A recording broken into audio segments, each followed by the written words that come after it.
Nessa manhã eu quero trazer uma palavra ao teu coração, como um alerta. Eu quero ler um texto da palavra de Deus contigo, que se encontra no primeiro livro da Bíblia. Olha, isso aqui é bênção, porque vai ser facinho para você achar. Vamos lá, primeiro livro da Bíblia, o livro da Gênesis. Aí você achando o primeiro livro da Bíblia, você vai para o capítulo de número 2, e no capítulo de número 2 nós vamos ler dos versículos 4 a seguir. É uma leitura um pouco mais extensa para dar um embasamento aqui naquilo que eu quero trazer ao teu coração nesta manhã, mas vale a pena a gente ler, a gente estudar, a gente crescer na palavra do Senhor. Vamos falar sobre a formação do homem, da mulher, e principalmente um aspecto muito importante, como Deus planta um jardim no Éden, né? Olha aí, Deus prepara todas as coisas para abençoar a vida do homem. Deus é maravilhoso, irmãos. Esta é a gênese dos céus, da terra, quando foram criados, quando o Senhor Deus os criou. Não havia ainda nenhuma planta do campo na terra, pois ainda nenhuma erva do campo havia brotado, porque o Senhor Deus não tinha feito chover sobre a terra. E também não havia ninguém para cultivar o solo, mas uma neblina subia da terra e regava toda a superfície do solo. Então o Senhor Deus formou o homem do pó da terra e lhe soprou nas narinas o fôlego da vida, e o homem se tornou um ser vivente. E o Senhor Deus plantou um jardim no Éden, na direção do Oriente, e pôs nele o homem que havia formado. Do solo o Senhor Deus fez brotar todo tipo de árvores, agradáveis à vista e boas para o alimento. E também a árvore da vida no meio do jardim, e a árvore do conhecimento do bem e do mal. E um rio saía do Éden para regar o jardim, e de lá se dividia, repartindo-se em 4 braços. O nome do primeiro era Pison, que rodeava a terra de Avilá, onde havia ouro. O ouro dessa terra é bom. Também se encontraram lá o obdélio e a pedra ônix. O nome do segundo rio é Gion, e ele rodeia a terra de Cuxi. O nome do terceiro rio é Tigre, é o que corre pelo leste da Assíria, e o quarto rio é o Eufrates. O Senhor Deus formou o homem e o colocou no jardim do Éden para o cultivar e o guardar. E o Senhor Deus ordenou ao homem: de toda a árvore do jardim você pode comer livremente, mas da árvore do conhecimento do bem e do mal você não pode comer, porque no dia em que dela comer, você certamente morrerá. O Senhor Deus disse ainda: não é bom que o homem esteja só, farei para ele uma auxiliadora que seja semelhante a ele. Havendo, pois, o Senhor Deus formado da terra todos os animais do campo e todas as aves do céu, trouxe-os a Adão para ver que nome lhe daria, e o nome que ele desse a todos os seres vivos, esse seria o nome deles.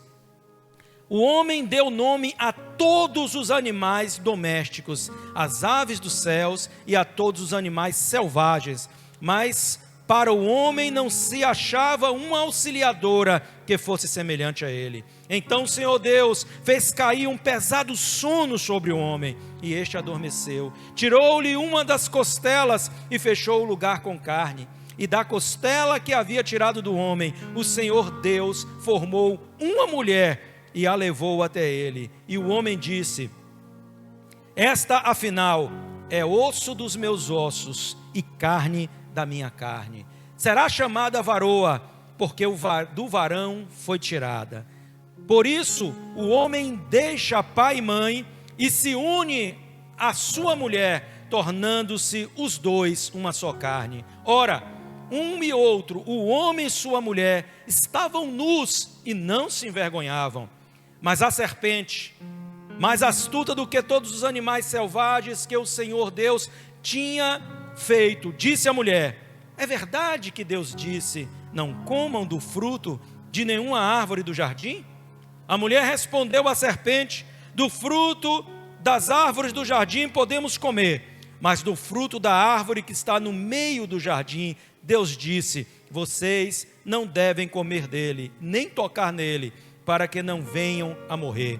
Então a serpente disse à mulher: é certo que vocês não morrerão, porque Deus sabe que no dia em que dele comerem, os olhos de vocês se abrirão, e como Deus, vocês serão conhecedores do bem e do mal. Vendo a mulher que a árvore era boa para se comer, agradável aos olhos, e árvore desejável para dar entendimento, tomou do seu fruto e comeu, e deu também ao marido, e ele comeu. Então os olhos de ambos se abriram, e perceberam que estavam nus. Costuraram folhas de figueira e fizeram cintas para si. Olha só, esse texto aqui fala da criação. Então havia uma determinada região geográfica, próxima ali do Iraque, em que existia este lugar chamado Éden.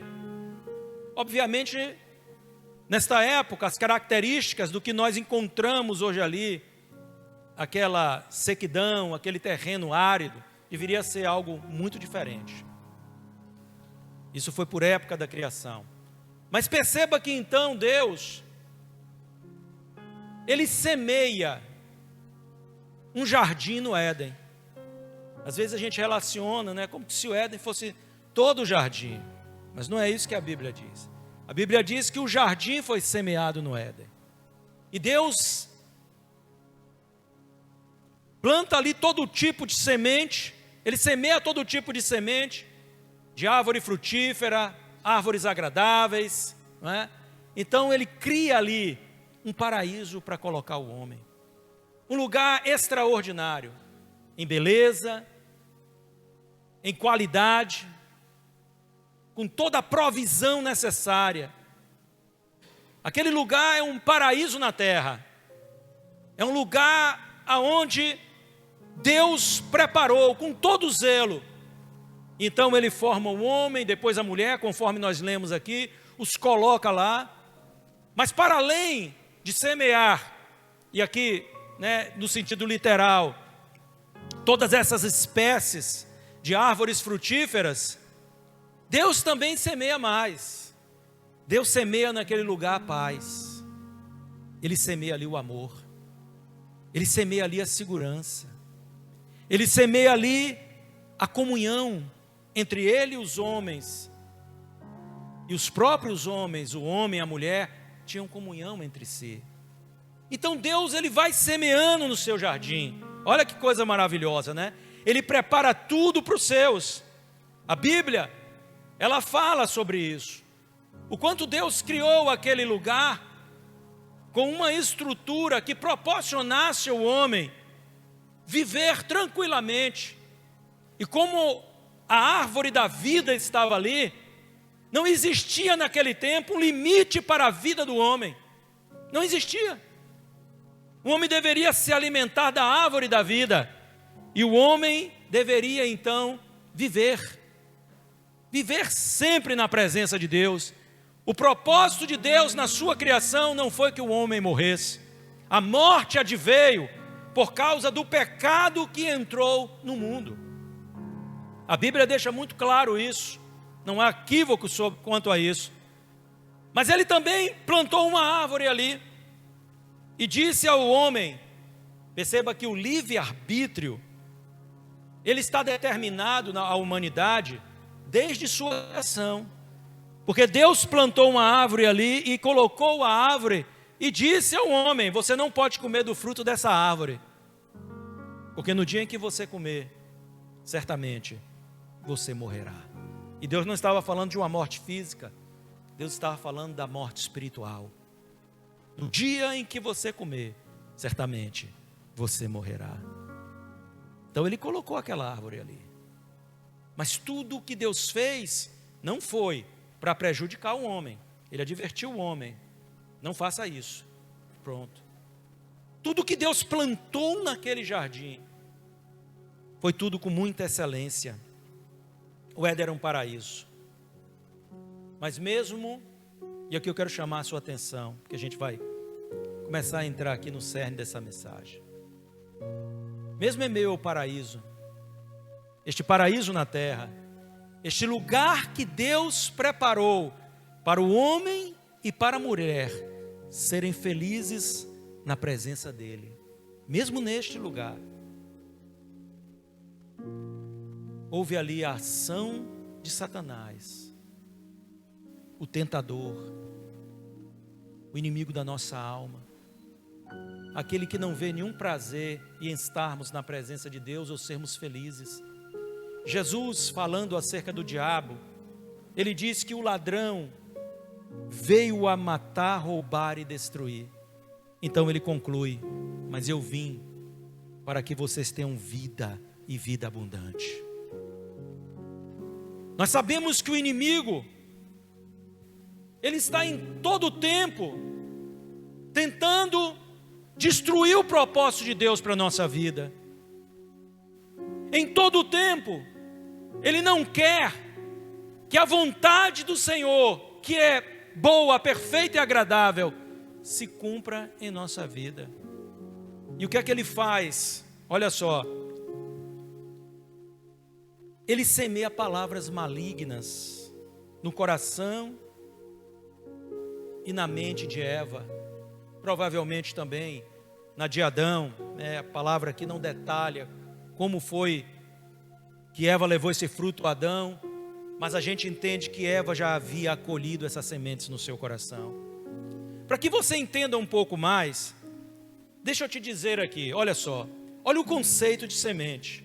Se a gente for para o conceito literal de semente, um conceito de dicionário, qualquer substância ou grão que se deita à terra para germinar. Mas também, em um sentido figurado, semente é uma coisa que com o tempo há de produzir certos efeitos.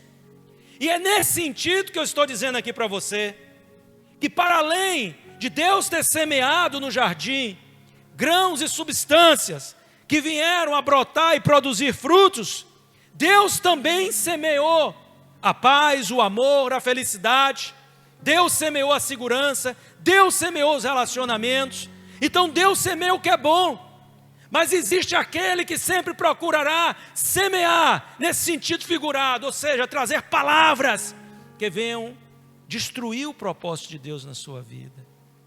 Deus vai ao teu coração, Deus se revela a você, Deus demonstra a grandeza do seu amor quando você descobre a obra de Cristo em prol de sua vida, o que Ele fez por você, nenhum outro poderia fazer. A grandeza do amor de Cristo, a sua largura, a profundidade, a sua extensão, como diz o apóstolo Paulo, coisas tão maravilhosas, tudo isso Deus semeou em seu favor, mas então vem o diabo, e ele traz as suas sementes, suas palavras malignas, e ele alcança a vida de Eva. Olha só, alguns exemplos na Bíblia, acerca daquilo que figuradamente se conceitua como sementes, como por exemplo, Jesus Cristo, ele um dia trouxe aos seus discípulos e seguidores uma parábola, a parábola do semeador. Quando ele vai explicar essa parábola, lá em Marcos 4,14, ele diz que a palavra de Deus era a semente lançada. Então nós entendemos que a palavra de Deus são sementes lançadas aos corações. Também diz o apóstolo Paulo, lá na segunda epístola de Coríntios, no capítulo de número 9, ele vai falar sobre o investimento que fazemos no reino de Deus financeiramente. E ele diz que este investimento são sementes. E ele diz assim: o que muito semeia, você pode ler lá o capítulo 9 depois, você vai ver, segunda epístola aos Coríntios, o que muito semeia, muito colhe, mas o que pouco semeia, este também pouco colhe. Ele está estabelecendo um princípio, ou ele está, na verdade, ratificando um princípio bíblico. Ele está dizendo: a matemática de Deus é diferente da matemática do homem. A matemática do homem diz: eu somo à medida que eu vou juntando para mim. Mas a matemática de Deus é assim: é dando que se recebe. Pois disse o Senhor: dê e dá-se-vos-á em boa medida, recalcada, sacudida e transbordante. Quando o apóstolo Paulo escreve aos Gálatas, lá no capítulo número 6 da sua epístola, ele vai falar que as nossas atitudes são sementes, e que estas sementes, elas estarão nos levando, germinando e dando frutos para a vida eterna ou para a morte eterna. E ele diz: porque se você semeia na carne, você vai colher a corrupção. Mas se você semeia no Espírito, e aqui ele fala do Espírito Santo, está lá Espírito com letra maiúscula, você colherá para a vida eterna. Então você entende que nós estamos falando de semente nesse sentido figurado, mas que é tão importante, porque Satanás semeia o coração de Eva, e ele leva a semente de dúvida, ele leva sementes de desobediência, de desconfiança, de infidelidade ao coração de Eva, e Eva colhe essas sementes. Então agora, para Eva, aos olhos de Eva, Deus já não era o mesmo. Havia uma desconfiança. Olha o que ele planta no coração de Eva. Ele diz a Eva: Deus não quer que você coma deste fruto, porque Ele sabe que no dia em que você comer, você será igual a Deus. Os teus olhos vão se abrir. Olha que coisa terrível. Então, há uma semente de desconfiança no coração de Eva. Deus está escondendo alguma coisa de nós.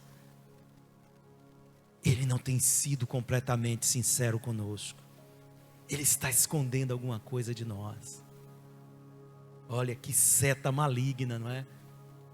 Ele está trazendo dúvida ao coração de Eva. Ele está desconstruindo esta relação pura, esta relação maravilhosa. Então, é por isso que Deus não quer que comamos deste fruto. É por isso que Deus não quer que experimentemos disso. Porque este fruto dá entendimento. E Eva olha para o fruto, e o fruto era belo, desejável, para dar entendimento, e atraiu a atenção dela. Nós não vamos entrar nisso, mas quando você vai lá para a segunda epístola, na primeira epístola de João, capítulo 2, versículo 16, onde fala sobre a concupiscência, o desejo da carne, o desejo dos olhos e a soberba da vida, é exatamente o que foi aqui aplicado à vida de Eva. Mas então ela vai, e ela peca, ela cai, ela transgride. E eu quero chamar a sua atenção, porque nenhum de nós estamos livres dos ataques de Satanás, das tentações de Satanás. Ele vai vir a você para te tentar, e se você não estiver alerta a isso, as coisas vão começar a mudar na sua mente acerca daquilo que são, ou aquilo que é, ou as coisas que são, os jardins que Deus tem colocado na sua vida. Quantas pessoas, por uma palavra, têm um relacionamento destruído, um casamento destruído, na falta da vigilância, alguém começa a falar: olha, cuidado, olha lá teu marido, eu não aceitava, olha, não pode ser assim. Ou você nunca viu esse filme por aí?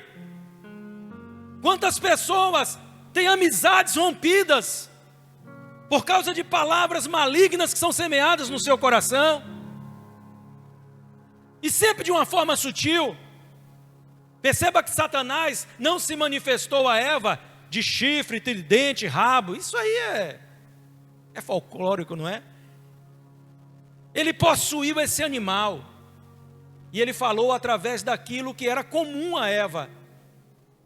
Satanás não vai usar aquilo que é incomum, para que você não estranhe, mas aquilo que é tão comum a você, que às vezes você nem suspeita. Olha como é o ardil de Satanás. E eu quero perguntar a você: o que tem sido semeado na tua mente e no teu coração. O que tem sido semeado? Eu sei que este mundo procura semear a rebeldia em nós. Eu sei que este mundo procura semear a desconstrução de valores, princípios judaicos cristãos que alimentam a nossa vida e, por que não dizer, a nossa sociedade ocidental. É assim ou não é?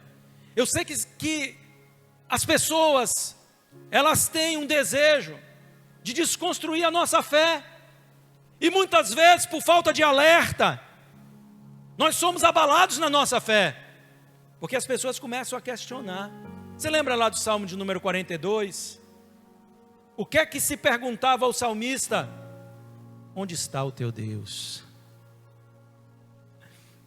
Ele estava longe de Jerusalém, provavelmente refugiado, e aí as pessoas não chegavam para ele para dizer: olha, fica firme, o Senhor vai te abençoar, o Senhor vai te levar de volta, o Senhor vai mudar a tua sorte. Mas o que é que as pessoas diziam? Cadê teu Deus?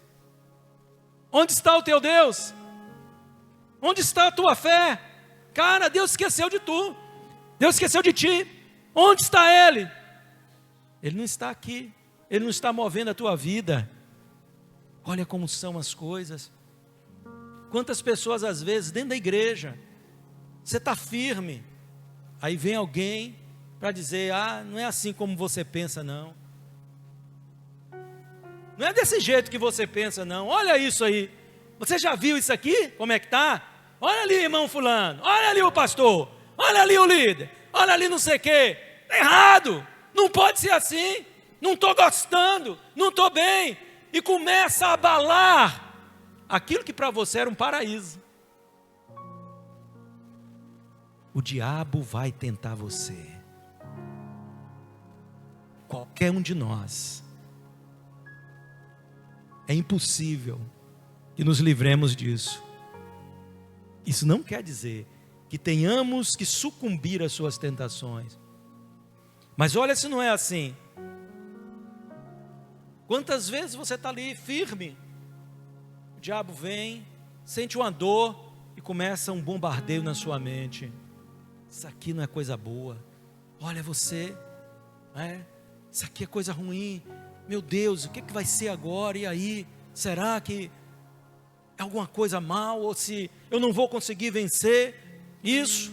Porque o diabo está ali tentando você a desistir da sua fé, minando a sua fé. Quantas vezes ele vem para depreciar você, e usa alguém, sugestiona, mas usa alguém muitas vezes, para te depreciar, e você, em vez de dar ouvidos à palavra de Deus, que diz que em Cristo você é mais que vencedor, que diz que você pode todas as coisas naquele que te fortalece, que diz que Deus tem chamado você, Ele te ama, mas você prefere dar ouvido lá fora. Alguém que diz que você é feio, é feia, alguém que diz que você não vai conseguir, que você não vai conquistar, que você não é para isso, que você não é para aquilo. E o jardim já não é mais o mesmo para você, já não é mais o mesmo. Aquela amizade que muitas vezes é como um jardim de bênção na sua vida, já não é mais o mesmo. A igreja, que é um manancial de vida, já não é mais o mesmo, porque a contaminação veio até você. Você acolheu aquela semente, já não é mais a mesma coisa. Assim, da mesma forma que como para Eva, a relação com Deus já não era a mesma coisa, o jardim já não era mais a mesma coisa, havia engano ali. Por que Deus escondeu isso de nós? Olha como isso é sugestivo. Eva chega de junto da árvore do conhecimento do bem e do mal, e o que ela vê ali? Ela vê ali uma serpente que fala. Uma serpente que fala: uau, será que essa serpente comeu esse fruto? E ela agora está falando. Ela não sabia que a serpente estava, na verdade, possuída por um espírito maligno e diabólico. Eu vou dizer uma coisa para você, irmão. Cuidado com o que você ouve, porque tem muita gente próximo de você que está sendo usado pelo diabo para entulhar a sua vida. Sempre é aquela conversa, sabe? Sempre é aquela conversa. E às vezes a gente vai dando ouvido àquilo. As pessoas só chegam de forma sorrateira, porque se o diabo se manifesta aqui a Eva com um chifre, tridente na mão, rabo, né? Como se desenha ele popularmente por aí, que não tem nada a ver, mas não é assim. A Bíblia diz que o Satanás se transveste em anjo de luz para tentar enganar as pessoas. Sempre vai ter um discurso positivo, né? Agora, uma vez essa semente acolhida no coração de Eva, ela começa a produzir os seus frutos. Olha aqui, ó. Veio a desobediência, a rebeldia. Primeira coisa, né? Você sai da posição. E agora há uma desobediência, há uma rebeldia ali, que começa a se manifestar em relação, em primeiro lugar, ao propósito de Deus. Porque você está vivendo o propósito, e o inimigo não quer que você viva o propósito de Deus. Ele quer demover você dessa posição espiritual, dessa posição de fé. É assim ou não é? Você começa a vir à igreja, daqui a pouco vem na sua mente: por que você está? Agora você deu para ir para a igreja todo domingo? Para que isso? Né? Você começa a vir domingo à noite, não vai faltar gente que diga isso. Para quê? Você entra no ministério, começa a fazer parte. Alguém vai dizer a você, é claro, não estou falando aqui com a motivação certa, né? Mas alguém vai dizer a você: por que isso? O diabo é tentador, ele vai tentar você. A tentação é tirar você do propósito de Deus, como ele fez com Adão e Eva. Vem o medo, olha o fruto do medo que aparece. Olha o que é que a palavra diz aqui. Deus chega no jardim, mais uma vez Deus chama Adão e Eva, no versículo de capítulo número 3, e eles se escondem. E olha a resposta no versículo 10 de Adão para Deus. Ele respondeu, Adão, não é? Ouvi a tua voz no jardim, a voz de Deus, e porque estava nu, tive medo e me escondi. Então Deus vai perguntar a ele: quem lhe disse que você estava nu?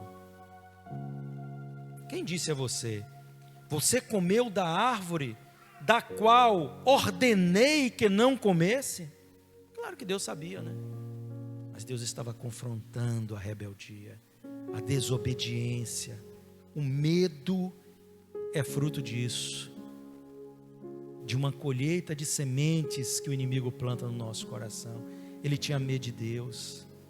A gente agora, né, começa a ver, porque muitas vezes a gente perde aquela comunhão, aquela coisa, porque nós começamos a sentir, a termos sentimentos diferentes em relação àquilo que para nós era tão nobre, tão maravilhoso, tão aprazível. O inimigo consegue romper isso nas nossas vidas, quebrar isso, e eles vêm a sair do propósito de Deus. Então olha aí, ó. Há uma mudança na natureza, imediatamente. Eles que tinham uma natureza completamente santa, eles começam a viver agora com uma natureza pecaminosa. Quando a gente sai do propósito de Deus, a gente potencializa aquilo que não é a vontade de Deus na nossa vida. Preste atenção nisso, isso é muito sério. Isso é muito sério. Não pense que as coisas e nossos atos não têm consequências, porque eles têm. Olha a consequência aqui. Há uma mudança na natureza. As limitações agora impostas são muito maiores. Uma vida limitada, uma comunhão limitada com Deus. E a consequência disso tudo é o quê? O sofrimento. Sofrimento. Sofrimento. Porque o que nos toca e que mexe conosco e que mais nos abate é esse desencontro entre o querer de Deus e o nosso querer. E o nosso querer. Então nós precisamos nos alinhar à vontade do Senhor, né? E o que é que nós podemos fazer para impedir que essas sementes elas cresçam em nosso coração? Você não vai impedir que alguém tente macular aquilo que é a vontade de Deus para a sua vida, tirar você dela, tirar você do propósito de Deus, destruir a imagem que você tem daquilo que são os jardins de Deus na sua vida, que são coisas tão maravilhosas. Você não vai impedir que isso ocorra,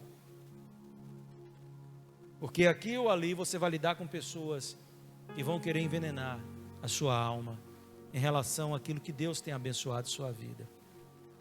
É o trabalho que Deus te deu, sustento da tua casa, agora já não presta mais. Que alguém diz, esse trabalho seu, são coisas terríveis, não é? E a gente vê isso diante dos nossos olhos. Bom, a primeira coisa, não despreze o que Deus tem dado a você. Não despreze o jardim que Deus te confiou. O que é que Deus manda que o homem faça?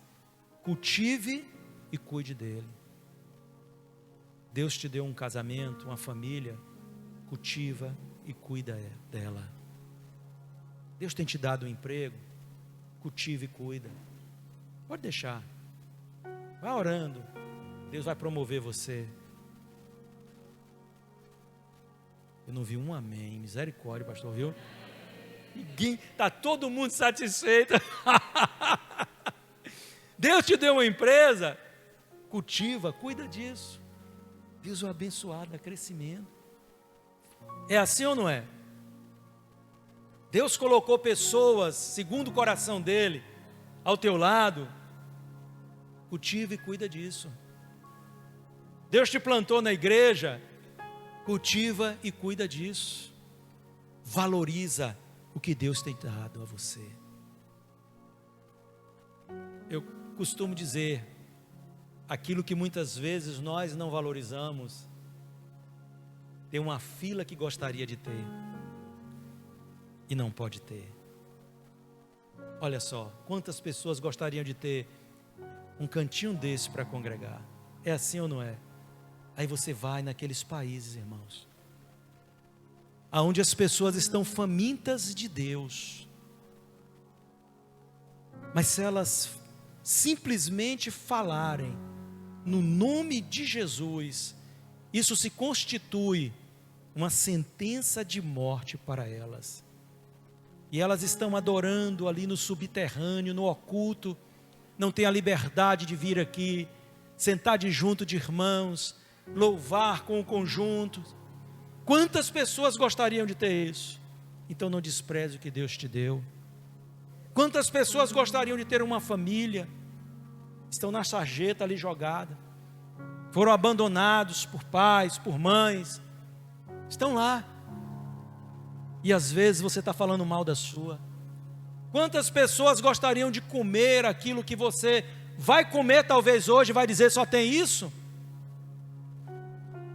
Só tem isso? Eu quero dizer a você que tem muita gente passando fome, tem muita gente revolvendo o lixo para achar alguma coisa para comer. Este não é um mundo fácil, e não é um mundo justo, e não é um mundo que anda segundo a vontade de Deus. É um mundo decaído, que vive sobre a égide do pecado, que destrói a humanidade e faz com que os homens se afastem do Senhor, dos seus caminhos. Então não é fácil. Valorize o que você tem, valorize o pai que você tem, a mãe que você tem, o irmão que você tem, a esposa, o esposo, o filho que você tem. Valoriza o prato de comida que você tem, a camisa que está aí no seu corpo, a calça. Valoriza o que Deus te tem dado. Valoriza a oportunidade de você estar aqui hoje de manhã para ouvir a palavra do Senhor.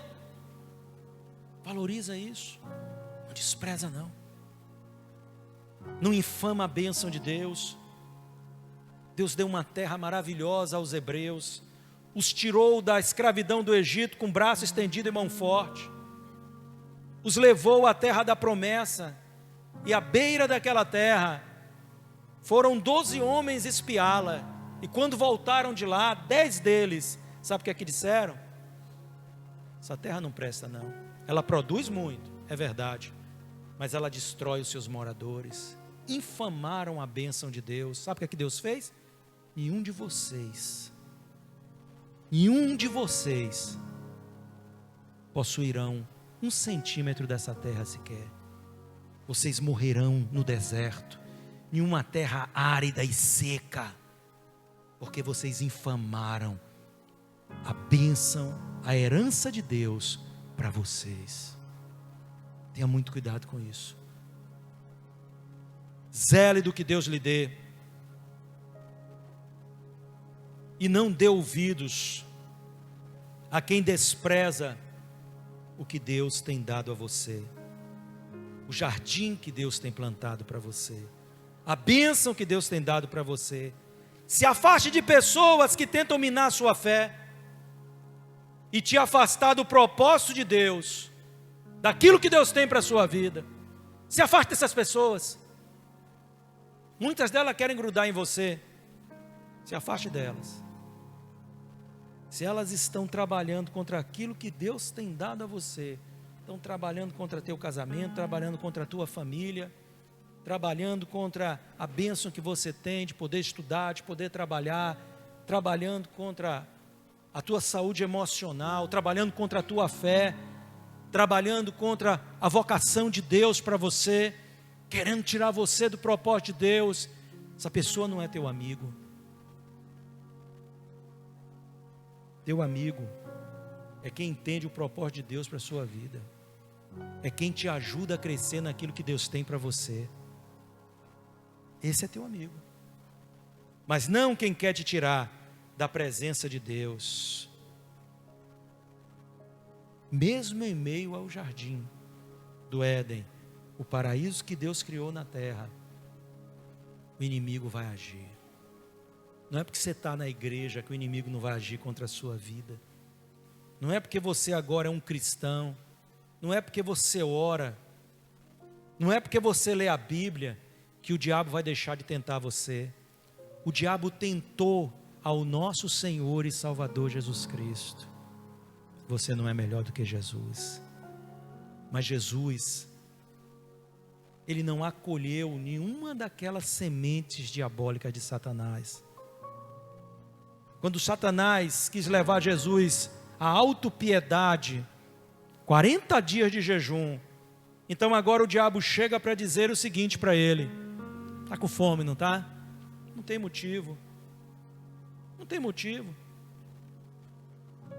Por que você está com fome? Você pode, nessa hora aí, pedir aos anjos, eles vão te servir aqui essa fome. Então Jesus podia dizer: poxa, estou fraco. Poxa, por que eu estou passando por isso? Ó, começa esse processo de autocomiseração. Jesus não era mimizento. Tem alguém mimizento aí perto de você? Jesus não era assim. E Jesus repreende ao diabo. Então o diabo diz a Jesus: olha, vamos fazer o seguinte. Levou ele num alto pináculo, numa torre alta, né? Disse a ele: olha, tu quer ser conhecido? Pula daqui. Porque a palavra diz que aos seus anjos dará ordem a teu respeito para te guardar em todos os caminhos. Eles vão te sustentar. Você não vai cair lá embaixo, não. Você vai chamar a atenção das pessoas para o seu ministério. Jesus disse: não, também está escrito: não tentarás o Senhor teu Deus. Por quê? O caminho fácil não é o caminho de Deus. O caminho de Deus sempre é o caminho do sacrifício. As pessoas procuram um caminho fácil e pegam qualquer rota para encontrá-los. É assim ou não é, José? O caminho é fácil. querem ser oportunistas, verem ali, uau, vamos abraçar isso aqui está mais fácil. Eu não quero lutar pelo meu casamento, está tendo problema, não, eu prefiro o caminho fácil. Caminho que alguém me diz aí, larga rapaz, deixa isso para lá, parte para outra. Que é assim, não é verdade? Então as pessoas não querem passar pelo caminho difícil. Se é para ter um bom emprego, você precisa estudar, se esforçar, dentro do limite, fazer um curso que te gradue, que te dê um conhecimento técnico. Se há essa possibilidade, faça, para que você melhore de vida. Mas sempre alguém tem um caminho fácil, vai roubar, vai traficar, tem problema não. Quem fez isso em você foi a sociedade.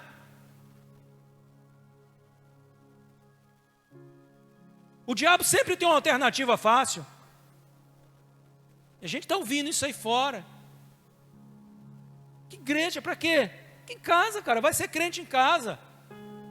Está perdendo tempo, é sempre o caminho fácil. Onde é que você leu isso aqui na Bíblia?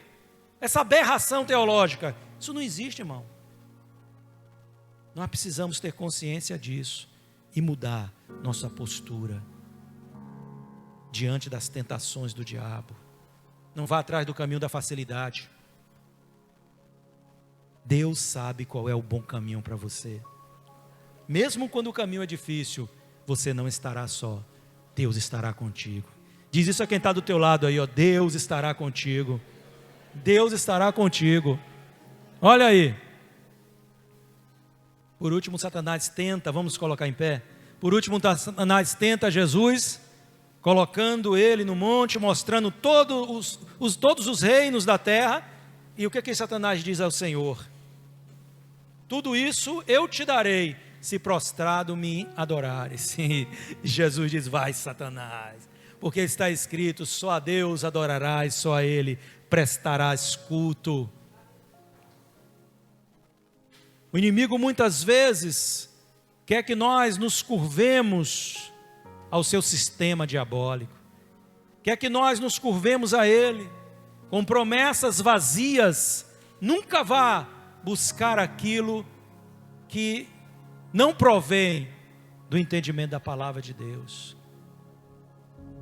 Sempre queira fazer a vontade de Deus, porque isso será a tua vitória. Valorize o que Deus te tem dado. Vamos orar nessa manhã? Amém?